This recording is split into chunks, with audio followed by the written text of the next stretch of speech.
Thank you for your patience as we got started a little bit late today.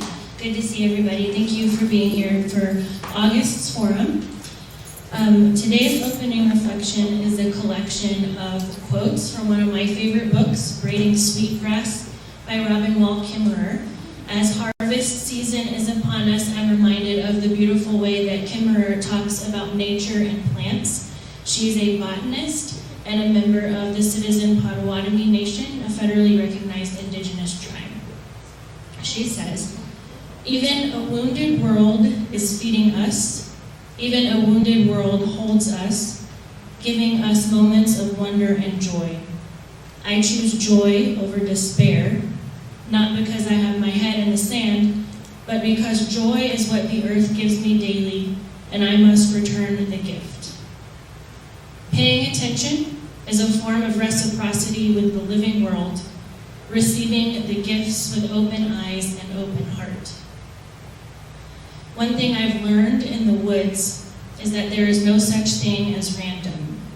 Everything is steeped in meaning, colored by relationships, one thing with another. The most important thing each of us can know is our unique gift and how to use it in the world.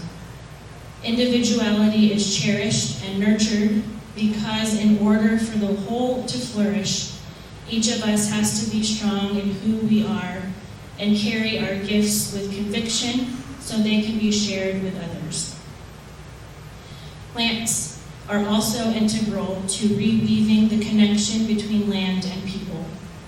A place becomes home when it sustains you, when it feeds you in body as well as spirit. To recreate a home, the plants must also return. Strawberries first shaped my view of a world full of gifts simply scattered at your feet. A gift comes to you through no action of your own, free, having moved toward you without your beckoning. It is not a reward, you cannot earn it, or call it to you or even deserve it, and yet it appears. Your only role is to be open-eyed and present. This last quote comes from my favorite part of the book, Braiding Sweetgrass, where Kimmerer tells the story of the three sisters. In indigenous gardening wisdom, squash, beans, and corn are planted together because each crop has a unique trait that assists its sister crops to grow. They are called the three sisters. Corn grows tall and is perfect for beans to form vines around and climb up. The roots of the bean plant attract nitrogen, and so the overall quality of the soil improves each crop's chances of thriving and supplies the nutrients for the following year's corn harvest. Bean vines also help to stabilize corn plants, so a strong gust of wind is less likely to blow over or break a corn plant. Squash vines have shallow roots that grow low to the ground, which helps retain moisture in the soil, creating shade so the emerging weeds don't see a lot of sunlight, and their spiny leaves and branches help deter predators from the beans, corn, and squash. At harvest time, when corn, squash, and beans are eaten together, each one enhances the nutritional value of the other. I have a soup recipe that I created when I first learned about this planting method that combines beans, corn, and summer squash with roasted hatch green chilies and vegetable broth. And if I can be self-important for a second, it's really good. I made it last night, so good. Kimmerer had this to say about this intercropping method. This is my favorite quote. "The way of the three sisters reminds me that one of the basic teachings of our people, the most important thing each of us can know, is our unique gift and how to use it in the world. Individuality is cherished and nurtured because in order for the whole to flourish, each of us has to be strong in who we are and carry our gifts with conviction so that they can be shared with others. Being among the sisters provides a visible manifestation of what a community can become when its members understand and share their gifts. In reciprocity, we fill our spirits as well as our bellies." To start us off today, Christopher Hannes has an announcement about our upcoming fall harvest party. Yay!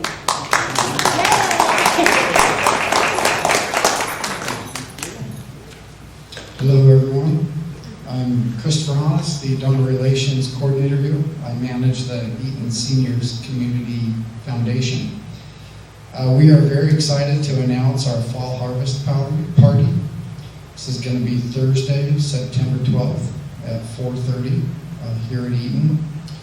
It's going to be a great time, and special announcement, we are selling Jason's famous pumpkin bread. And it's limited. We're limited to 100 loaves, and it's already going fairly quickly. So you can get tickets. You should have been emailed information about this, and if not, you'll be receiving a flyer soon with a website that you go to purchase tickets. If you don't have access to a computer and would like to come, feel free to drop by the office with cash or check, and we can get you signed up. Tickets are for adults are $40, children are $20, age 12 and under, and the bread is $10. So we hope you all can make it. We're pretty excited about this. So good to see everyone.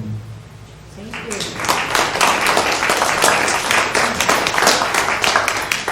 We have one new resident to welcome to our community, Cheryl Wilson. I don't see Cheryl here today, but if you have met her, please make her feel welcome here at Eaton. Where does she, which side? Third floor. Third floor, Res. res.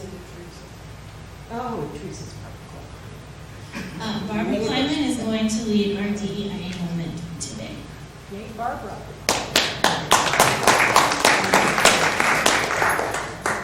Hi, Diana wasn't here, so she asked me to do this for her. So the Women's Equality Day is celebrated in the United States on August 26th to commemorate the 1920 adoption of the 19th Amendment of the United States Constitution, which prohibits the states and federal government from denying the right to vote to citizens of the United States on the basis of sex. And there we have the DEIA movement. There's always on the board by the kitchen a DEIA moment observations for the month, and everybody is welcome at our meetings, which you can find in our schedule. So, thank you.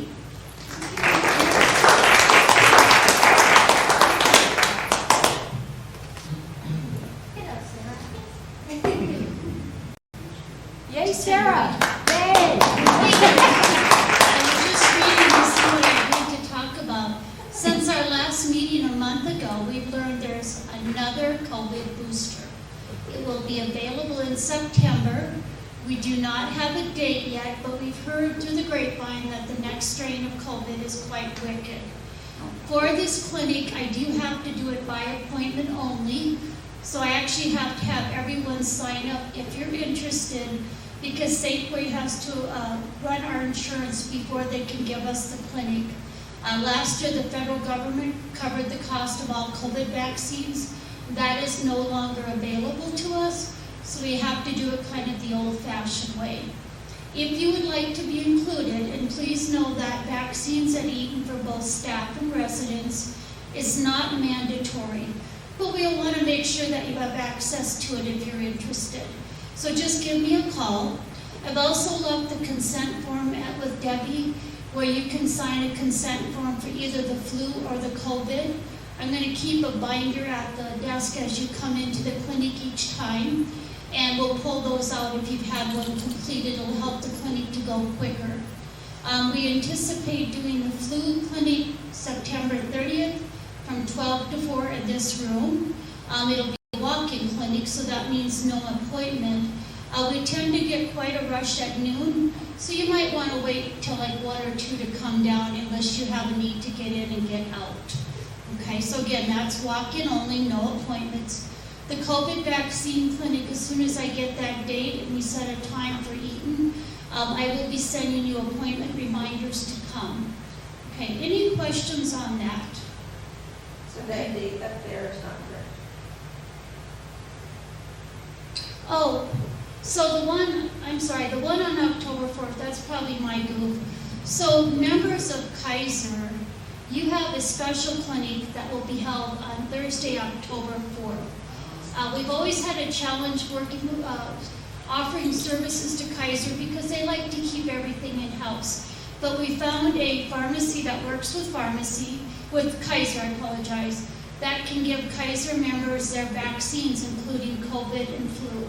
You need to let me know if you'd like to be included, and I've contacted many of you in this room. But be aware, we're really excited to be able to have this offering this year. It's a long time coming. Yes? Do you have an estimate or a rough estimate as to how much it's going to cost So are you flu or COVID? for the cold? So what we'll be doing is your insurance should cover the cost. But I have to tell you guys, the COVID vaccine, the cost to our insurance is right between $120 to $160 a shot. So it's a very costly vaccine. We anticipate that your insurance will cover it in full. Same with flu shots. Okay? If you're under 65, we have to look at your insurance. But I know for mine through Eaton, my flu shots are covered in full. Yes, Gary? Which vaccine do you usually use, Moderna or the other one? There's two of them, right, for COVID? So there's a new COVID vaccine that's only going to be available in September. So it's brand new, anticipating the new strain of COVID. Do you know who makes it? I do not. So we don't know if it's going to be Pfizer, Moderna, or who's going to come into the mix. If you have a preference, Linda, just leave me a message. If anybody has a preference, leave me a message. And when the vaccine is available and I know what type, I can contact you to see if you'd like to take it.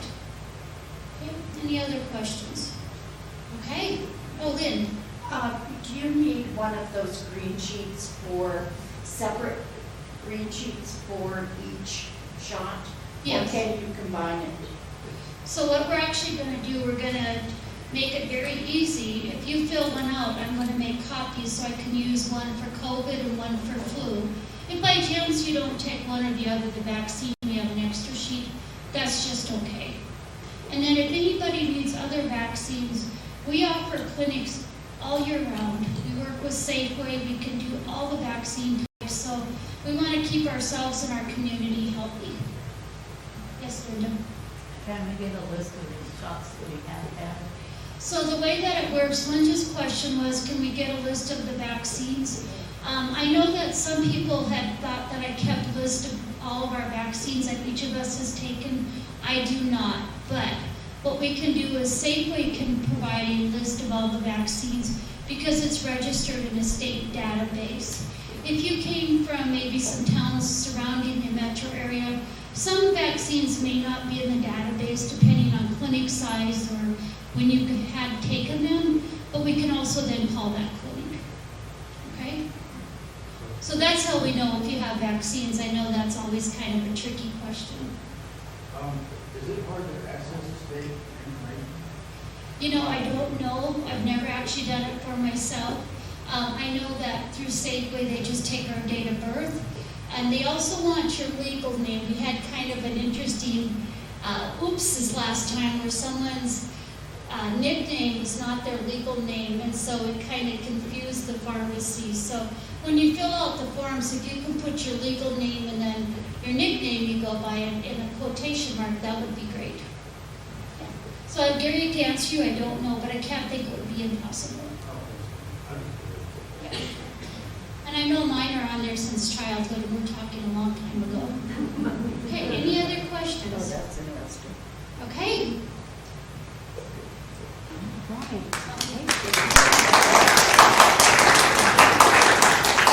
Thank you, Sarah. I do welcome, I want to reiterate the welcome that Sarah offered everyone earlier. I also welcome you. Thank you so much for coming to this meeting. It's always wonderful to see how many people come. this meeting each month.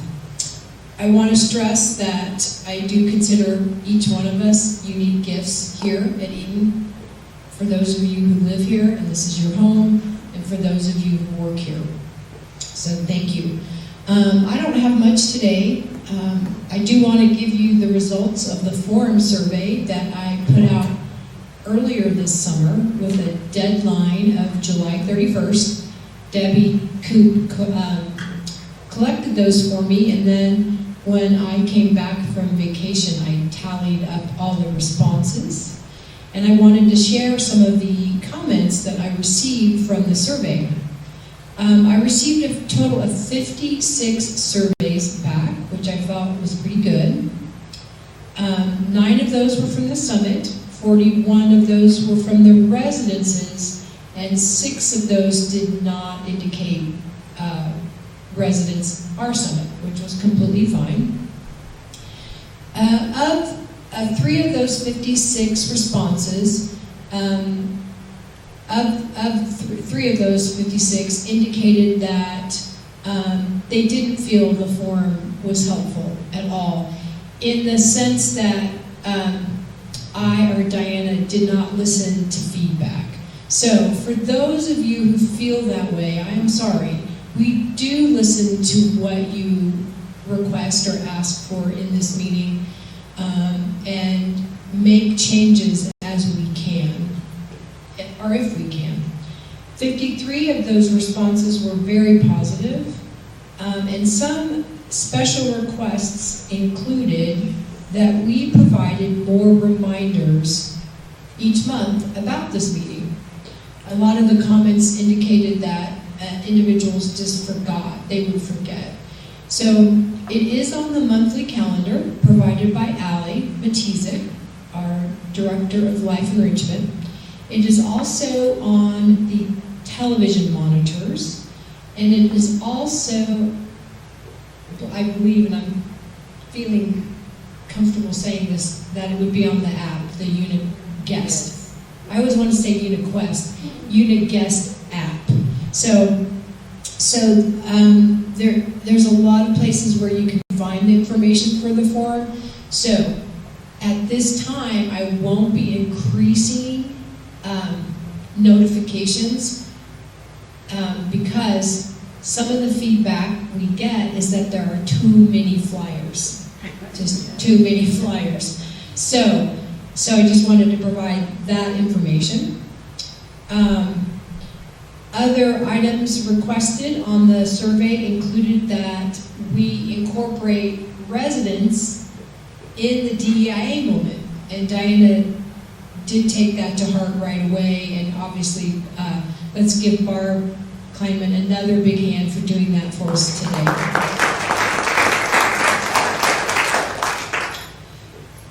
Three individuals requested that we video record and post the meetings with more regularity. So I'm going to bring my colleague Allie up here so she can share with you how and where you can get the recordings. Hello. So there has been a few times that it has not gotten recorded for technical difficulties. We thought it was recording, it wasn't. So there's 2 places that you can access this after forum.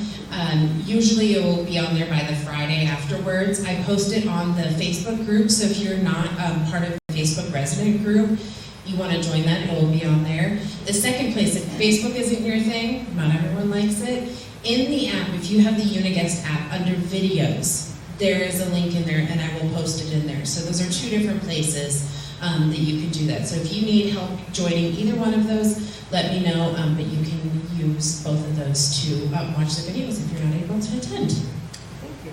Thank you. Thank you, Allie. All right, and then one person on the survey indicated that he or she didn't feel that enough information pertained to the summit. And that, ironically, or coincidentally, both, was why I put the survey out in the first place, was because I had gotten feedback from some of your summit neighbors that they didn't feel that we shared enough information information about the summit. So that is something I'm working on to tweak in this meeting. As indicated on the survey, for those of you who turned it in by July 31st and included your contact information, I did do a drawing upon returning from my backpacking trip in Montana, and Debbie and I did the drawing. Gosh, I'm so sorry, my shirt's unbuttoned. Excuse me. Gosh. Holy cow, I'm kind of embarrassed. Okay. The mic cover. It's all fixed, all fixed. I unbuttoned it to put my name badge on, and obviously I forgot to button it back up. Okay, back to the drawing. So I returned home from my backpacking trip in Montana. I was in a densely populated area of grizzly bears, and we saw lots of evidence of grizzly bear, but I never saw one, which really bums me out. I really want to see a grizzly bear in the wild. So I came back from vacation, and Debbie, I put all the surveys together and turned them upside down and had Debbie pull one of them. And the winner of the survey is here today, and she already knows she won. Let's give a big, big hand to Stella Martinez. She won.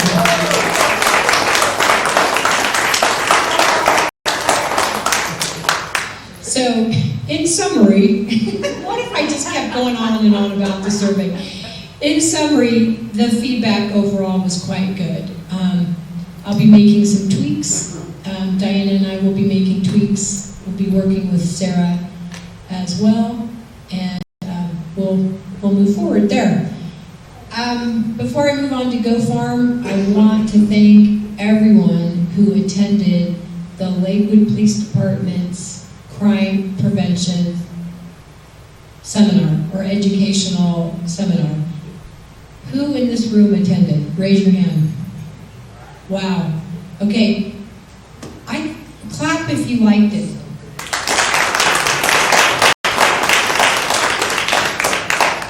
It was scheduled for 1 hour.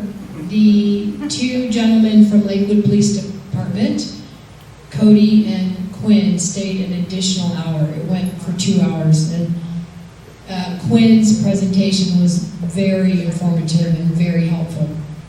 One of the things I anticipate for sometime in 2025 is to have them back out for a command performance, because I think it was so well received and information is so important. But thank you all for attending that. And lastly, Go Farm is going so well this year. Thank you. We've exceeded, each visit this year has exceeded the best visit from last year. Does that make sense? Am I making sense? Yes. Thank you for supporting that partnership and supporting our local farmers as well. It's a great partnership. That is all I have. Questions? Our family and friends will have to come to Go Farm. The question is, are family and friends allowed to come to Go Farm? Capital Y-E-S, yes. Before this season started, I actually sent electronic invitations to the Lamplighter residents, electronic invitations to our neighbors at 5800, and then I walked the neighborhood and put flyers on houses. No way. I did. So I don't know how beneficial that's been. I do know at our last Go Farm, I did see one of our neighbors from Lamplighter here, which I thought was success. I'll take that. I'll take that success. So yes. What if I just kept going on about Go Farm? Could someone grab that mic from her? She needs to get off the stage. Hey, is the forum the only thing that's going to be videotaped? opposed to like maybe the intruder, meeting. That's a good question. So the question on the floor is, what meetings are filmed and what meetings are not filmed? Wow, I don't know if I can answer that question.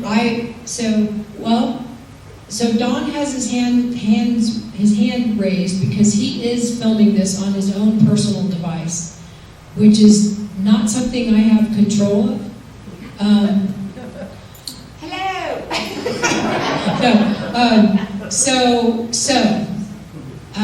Just 1 second. Getting that video from someone who's filming privately would not be something I have any domain over, if that makes sense. But let me be more direct in answering your question, Gary. Not everything is filmed. No.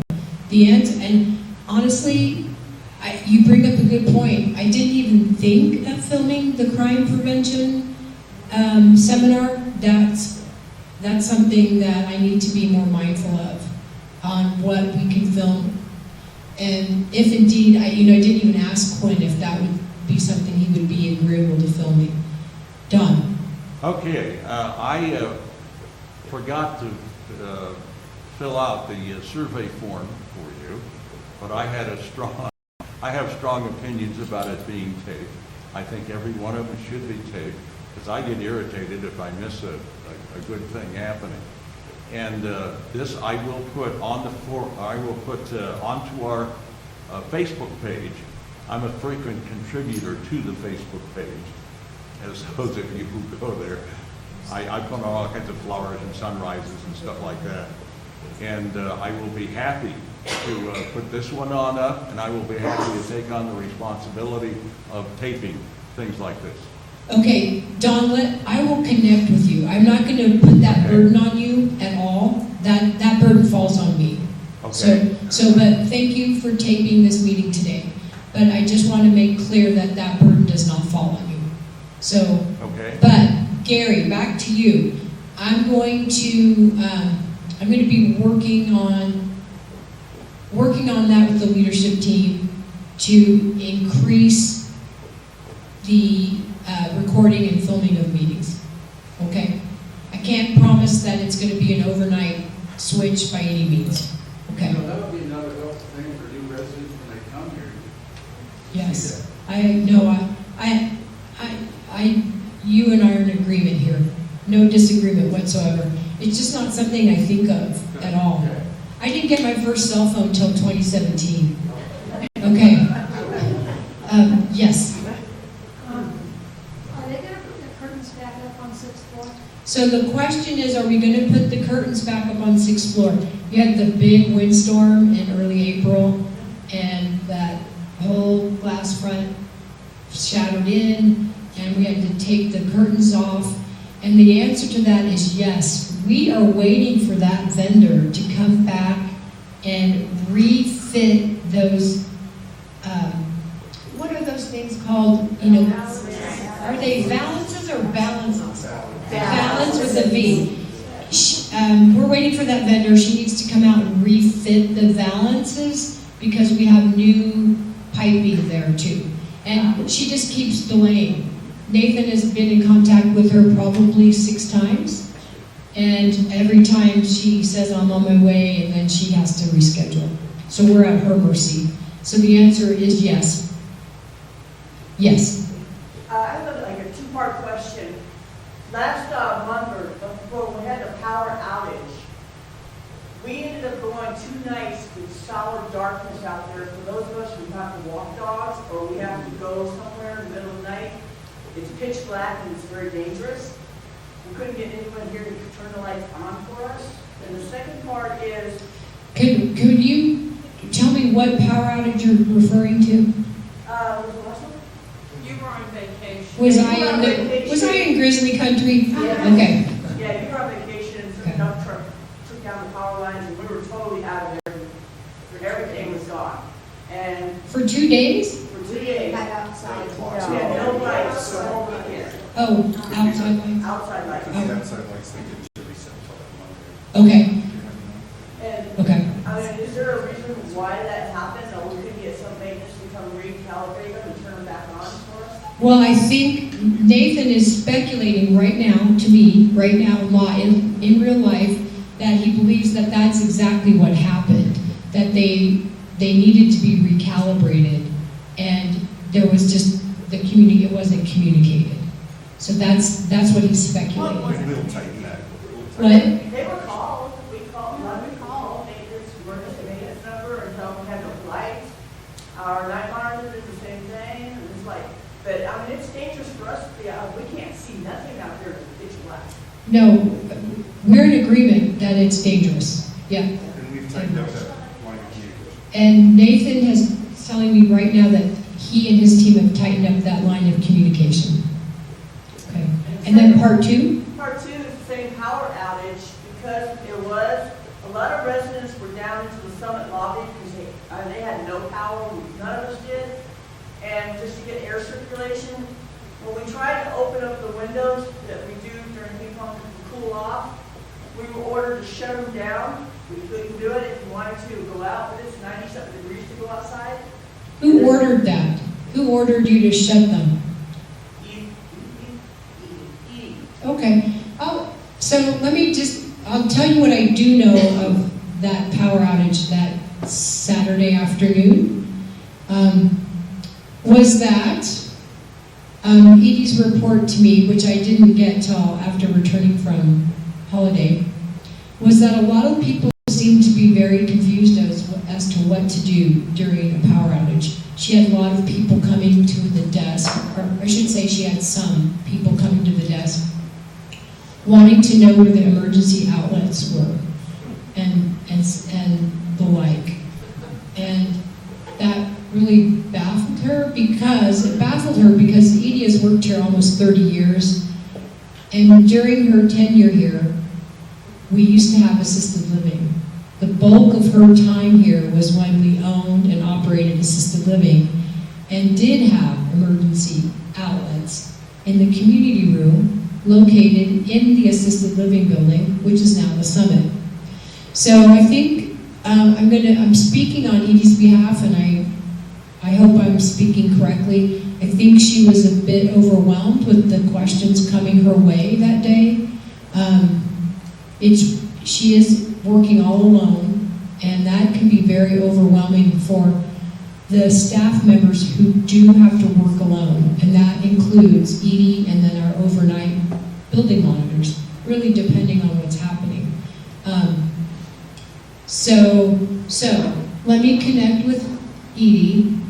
I think she was expecting, here's what I tell staff when our power is operating in the heat, in the the heat of the summer. Please close the windows because we're letting all our cool air out and all the hot air in, and the system will just keep going and going and going and not cooling anything. So Edie, I'm assuming, was operating under that guise from my direction to shut the windows. Okay? I believe the power came on later that late evening. Yeah. But I would like to highlight that it is very important, and I know we emphasize this time and time again after a sustained power outage, and that is you need to be ready. You need to be ready to deal with it. Let me share my example at my holiday. My parents own a cabin in northwestern Montana. My family and I arrived there July 24th, around 3 p.m., and it sits on a lake about 60 miles north of Missoula, and it is on the power grid. It's on a septic tank, and we pump water from the lake, so it's not potable water, but you can take a shower, flush the toilets. 6 hours into my vacation, and you can read this in the newspapers, Missoula County suffered 80 to 110 mile winds. And then it moved north and hit the lake in which we were staying, and power went out for 20 hours. And I had just bought brand new food. I mean, vacation food. Put it in the fridge. And long story short, you know, we had to haul water up from the lake to put in the back of the toilet tank to flush the toilet because it's on a septic tank. And the pump is run on electricity. And lost all the food, obviously, and had to deal with a 20-hour power outage on vacation. So it's just something I had to manage because that's what happened. The power was out in a remote area of Montana. So the expectation is similar here. You've got to be able to manage these power outages that we have. And I'd like to remind you all that we are on a old power grid system anyway. So it can be very, very frustrating, for sure. And I do think Edie was overwhelmed that day, being by herself. Well, what we want to know is when that happened, because so we had so many residents in the Summit out of their apartments because I know the Summit windows can't open during day to get air circulating. Is it possible we can have those windows because there was no air, no circulation, no nothing? Is it possible what? Open up the windows, the little side windows, and the other ones that cross ventilate? In the coffee shop? Is that what you're asking? Yeah. Yeah, the Summit Coffee Shop area? Yes, under those circumstances, yes. And I will connect with Edie to let her know. As I said, I think she was just going on my directive. And she wasn't sure when the power was going to come back on. Yeah. It's a lot of just common sense. Like, wow, those windows needed to be open to provide air circulation. Yes. Okay. I don't know how, okay. Any more, I don't know how we got on the power outage question, but more questions. I'm ready. Okay, I have a quick question. Could you please remind residents of how to get a peephole in their solid door? Sure. So, in your door, your front door to your home, your apartment, if you want a peephole, you just need to put a work order in through extension 3000, connect with Debbie or Edie, and they'll put the work order in, and our maintenance team will put a peephole in your front door. Yes. Any more questions? I'm ready. I'm ready. And if not, I would defer. Yes. Next time we get a new generator. The question is, what are we ever going to get a new generator? Actually, is your next topic going to be the generator? Oh, here today? No, but I can. I didn't plan on it, but I can definitely let you know where we're at with that. Sure. So Gary's question is, do we plan to buy a new generator?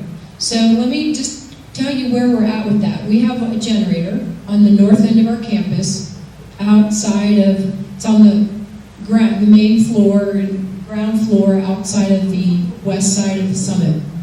And when we lose power, it really only powers emergency lighting and an elevator in the Summit, the one and only elevator in the Summit, and one elevator here. It is an old generator. Nathan has been looking into what the costs would be of replacing that generator, either as is, apples to apples, and apples to oranges, meaning an upgrade. This is on our capital improvement budget. That is something that Diana and Tracy, Nathan and I work very closely together to determine what those capital improvement projects will be and in what order. That is on that list, and we are working through that now. A generator is expensive, very. Generators are very expensive, but that is something that we do have on our capital improvement plan. Yes? I just want to add to that, just so we don't get, I don't want expectations to be what they shouldn't. That upgrade of a generator would not power the entirety of both buildings. So we were looking to power additional things like the door fob system, so we don't lose the doors. But that upgrade would not be that nobody loses power. I just wanted to know. Thank you. Yes. Thank you, Nathan, for that very important clarification. Yes. Thinking of community education, there are, for essential medical equipment, you can get backup generators or backup battery packs. It might be really helpful to have, if we could have someone come give us a program, if you need backup power for your medical equipment, how do you do that? Where do you get it? How much does it cost?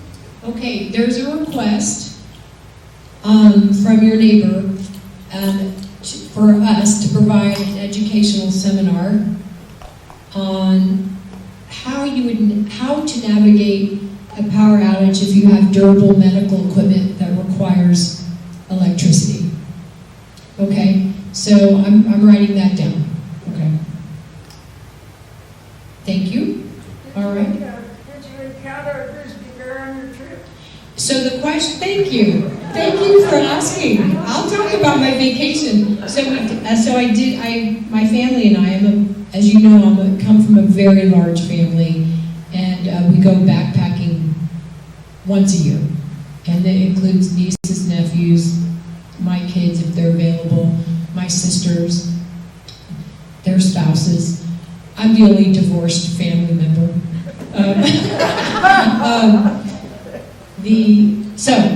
No, but we saw evidence everywhere of grizzly bears. Lots of scat. They were probably watching you. And there were 8 of us in the group, which is a very safe number of people to be backpacking through grizzly country. I did have a very small cowbell on my backpack, and after day 1, my family members asked me to remove it because they found it irritating. I said, "Do you want me to get back to Colorado alive?" One of our tent sites was smack dab in a huckleberry patch. Huckleberries were all over, which are delicious, as you all know. But and that's one of their main sources of food. But we were fine. But thank you for asking. Glad you're here. Thank you. Any more questions? Yes. Can we come with you? So if you want to come on our backpacking trips, you must be able to carry at least 45 pounds on your back, and minimum, and then, hike about 7 miles a day. So, yes. The 5th floor south balcony has water puddles from the condensation of the. Do we know from Nathan when it's going to be fixed? Yeah, I'm going to hand this mic over to Nathan. The question is, 5th floor residences, the outside balcony, the air conditioning is leaking condensation.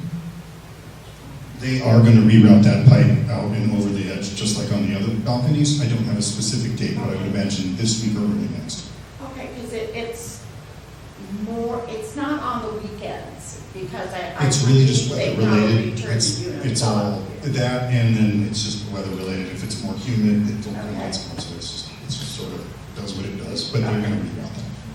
And I want to provide some clarification for you on that comment. I do want to recognize that Nathan is in contact with these vendors all the time. It's not like just a one call and then we twiddle our thumbs.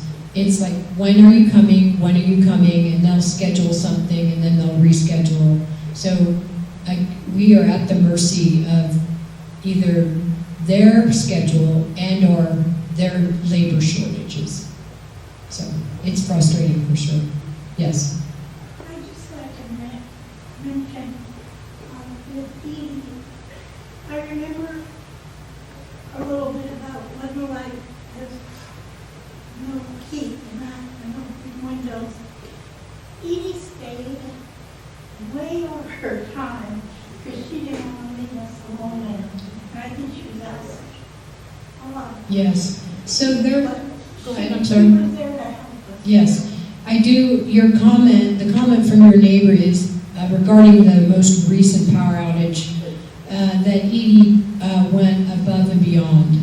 I know she was in contact with Diana Delgado that afternoon. Diana and Nathan were in the loop, and Edie and Diana were talking as well. So Edie and Debbie, their main goal is to provide exceptional customer service. So let's give them a big round of applause.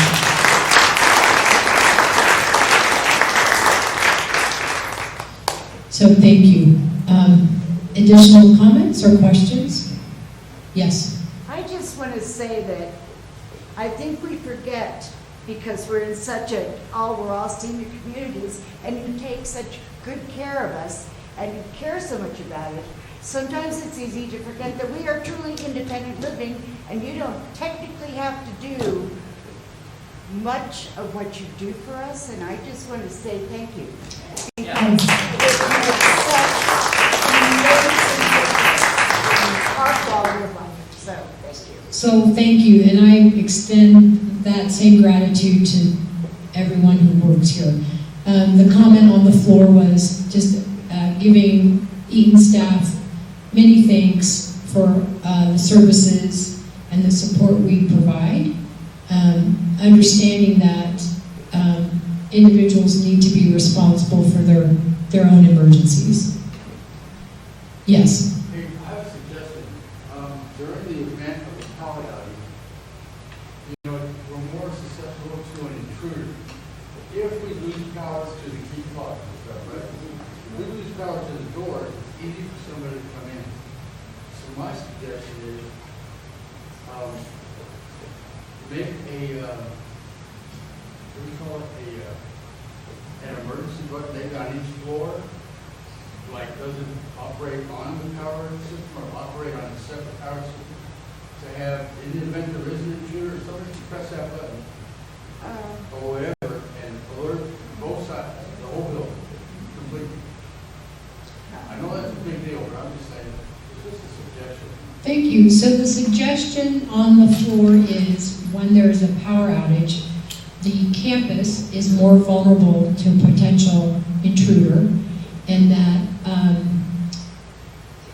could we install some type of system separate from the normal power grid that would enable you guys to communicate some way, in some fashion, that there is an intruder in the building. Gary, I'm going to be real honest with you. At this point, I don't see us being able to accommodate that request, but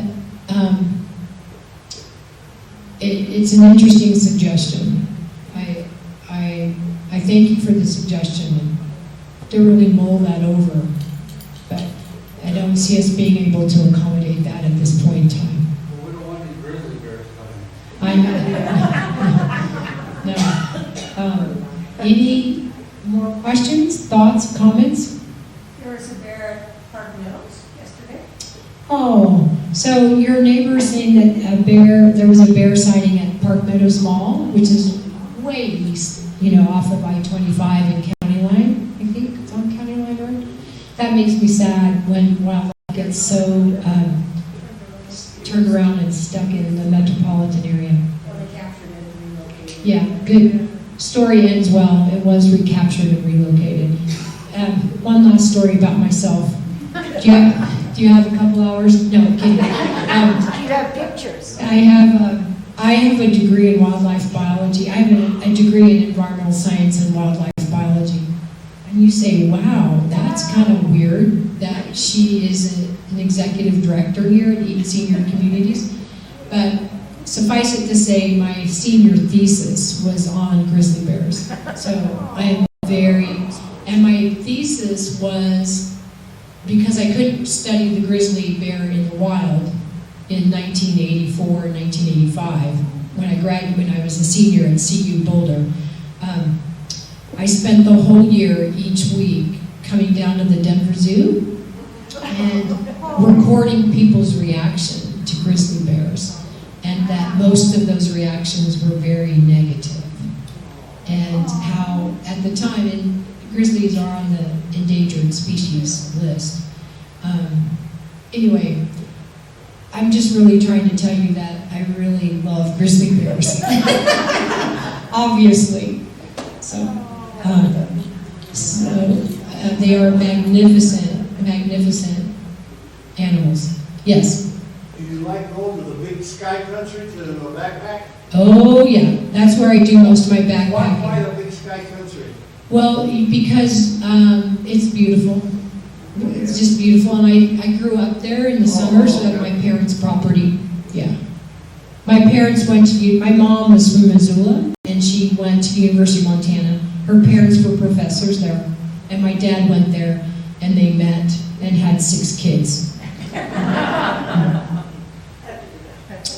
Any other questions? I really appreciate this. I like you guys asking questions. I hope you understand that sometimes the answer is no, or I don't know, or I don't think so. But as I mentioned at the top of the hour, we do take your questions, your requests, and your comments very seriously. All right. Yes? Amen. Thank you. Okay, cookies. Today, I do not know the flavor. Macadamia. Jason's at the back with the cookies, and our next meeting is in September 17th, as indicated on the slideshow. Thank you so much, everyone. Have a safe evening.